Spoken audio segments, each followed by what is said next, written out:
बाहनगढ़ किला एक तरफा प्यार या एक साधु का श्राप। कैसे बना राजस्थान का मशहूर किला भूतों का डेरा। कहते हैं कि सूरज ढलने के बाद इस किले के दरवाजे सरकार की तरफ से बंद कर दिए जाते हैं, क्योंकि अंधेरा होते ही यहाँ के माहौल में होती है एक अजीब सी खामोशी। एक ऐसा किला जहाँ रहती है दिन भर यात्रियों की चहल पहल, लेकिन शाम होते ही पसर जाता है सन्नाटा।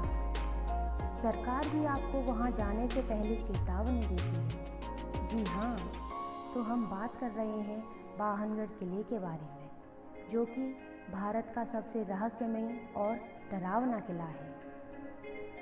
तो चलिए दोस्तों, आज हम मिलकर इस बात की जानकारी करते हैं कि क्या ये किला सच में ही भूतिया है या ये सिर्फ लोगों द्वारा फैलाई गई एक अफवाह है। तो आइए सबसे पहले जानते हैं बाहनगढ़ के इतिहास के बारे में। ये किला राजस्थान के जयपुर और अलवर के बीच अरावली की पहाड़ियों में स्थित है। इस किले को 17वीं सदी में राजा भगवंत दास ने अपने पुत्र माधो सिंह के लिए बनवाया था।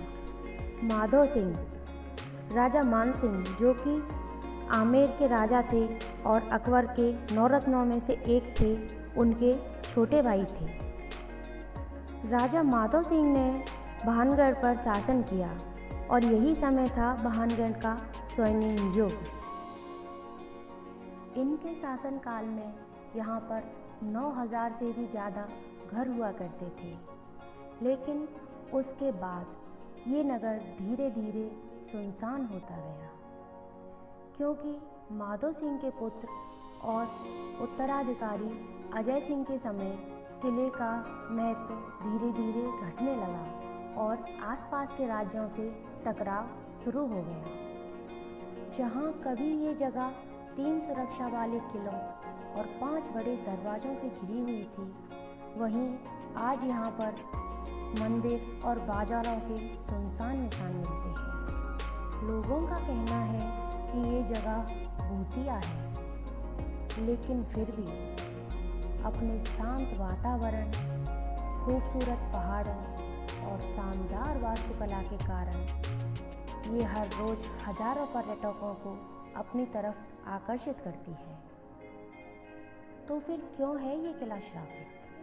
आइए मिलकर इस बारे में बात करते हैं।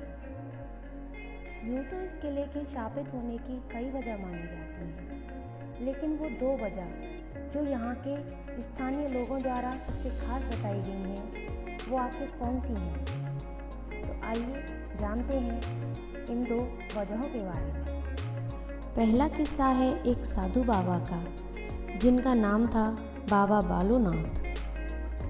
जब राजा माधो सिंह ने बाहनगढ़ में किला बनवाया, उससे पहले ये जगह बाबा बालूनाथ के ध्यान लगाने का स्थल हुआ करती थी। राजा के आग्रह पर बाबा बालूनाथ ने उस जगह में किला बनाने की अनुमति दे दी, लेकिन उनकी एक शर्त थी कि इस किले की कोई भी दीवार उनके घर से ऊंची ना हो तथा इस महल की छाया उनके ध्यान स्थल पर ना पड़े। यदि ऐसा हुआ तो ये संपूर्ण नगर विनाश की ओर चला जाएगा, और अंत में हुआ भी यही।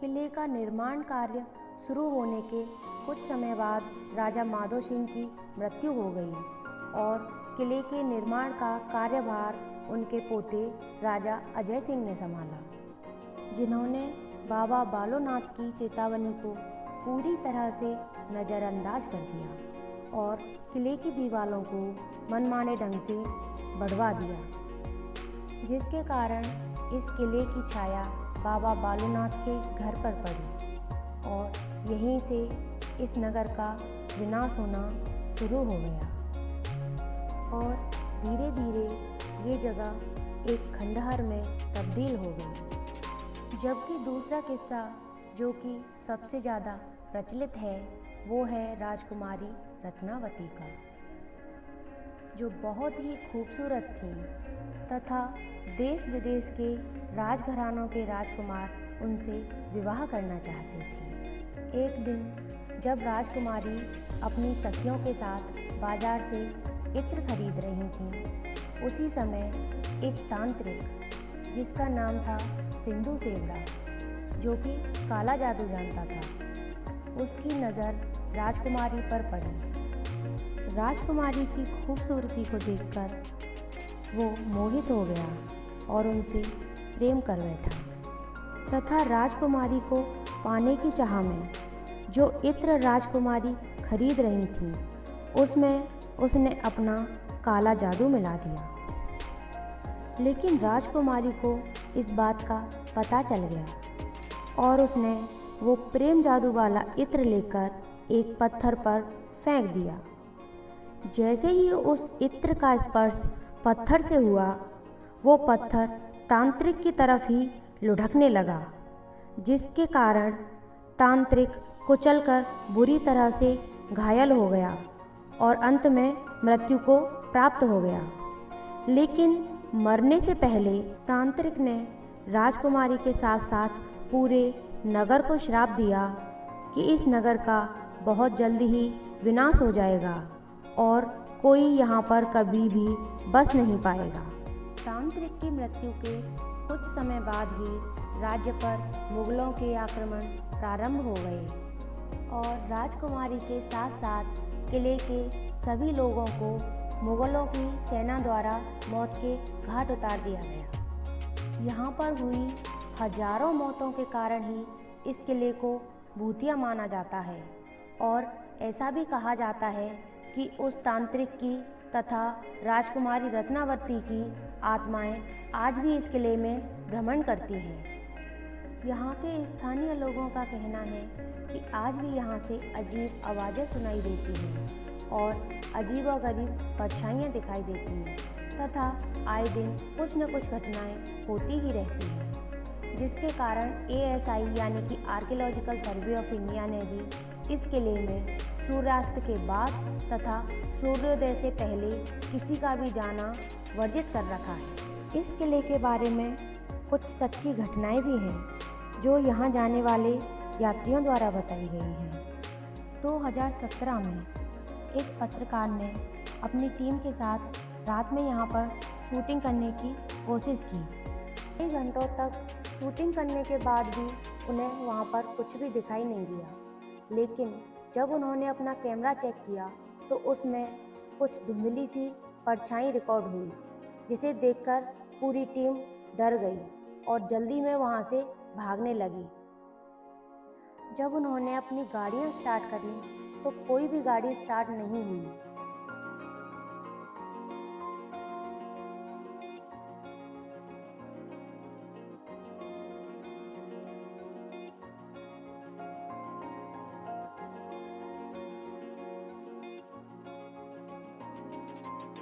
वहीं एक घटना 2013 की है, जहां दिल्ली के 4 छात्रों ने राजस्थान घूमने का प्लान बनाया। जब वे इस किले में पहुंचे और इसके भूतिया होने की जानकारी उनको मिली तो उन्होंने रात्रि में यहीं पर रुकने का प्लान बनाया।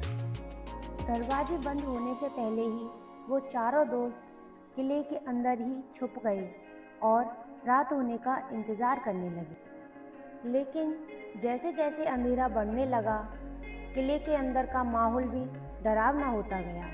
ये देखकर चारों दोस्त वहाँ से निकलने की कोशिश करने लगे।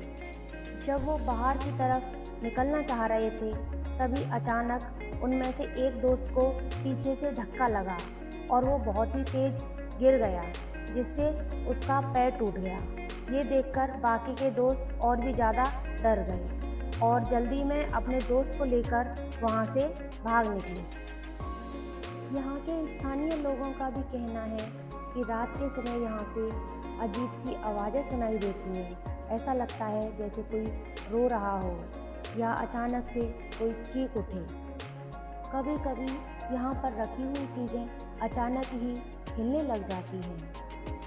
ये भी कहा जाता है कि जो लोग रात में इस किले में प्रवेश करते हैं वे कभी वापस लौटकर नहीं आते। यही कारण है कि सूरज ढलने के बाद इस किले के दरवाजे सरकार की तरफ से बंद कर दिए जाते हैं, क्योंकि अंधेरा होते ही यहाँ के माहौल में एक अजीब सी खामोशी और सन्नाटा छा जाता है। लोगों का मानना है कि यहाँ पर भूत प्रेतों का वास है, लेकिन विज्ञान कहता है कि ये सब केवल एक भ्रम है। लेकिन वैज्ञानिकों ने आज तक यहाँ पर जाकर कोई भी एक्सपेरिमेंट नहीं किया। अब सवाल ये उठता है कि भारत में और भी कई खंडहर हैं, तो फिर भारत सरकार की तरफ से सिर्फ भानगढ़ के लिए ही चेतावनी थी। क्या वाकई ये जगह सिर्फ एक खंडहर है या फिर एक रहस्य? क्या वाकई भानगढ़ आज भी जिंदा है, अपने रहस्य के साथ, अपने श्राप के साथ और एक सवाल के साथ? तो फ्रेंड्स, क्या आप रात में भानगढ़ जाने की हिम्मत करेंगे? हमें कमेंट करके ज़रूर बताइए। तो फ्रेंड्स, ये थी हमारी आज की भानगढ़ किले की कहानी। क्या आपको ये कहानी पसंद आई? ऐसे ही और रोचक कहानी सुनने के लिए हमारे चैनल को सब्सक्राइब करें, वीडियो को लाइक करें और कमेंट में बताएं क्या आप किसी ऐसी रहस्यमयी जगह पर गए हैं। मिलते हैं अगली रहस्यमयी कहानी के साथ। तब तक के लिए टाटा, बाय बाय।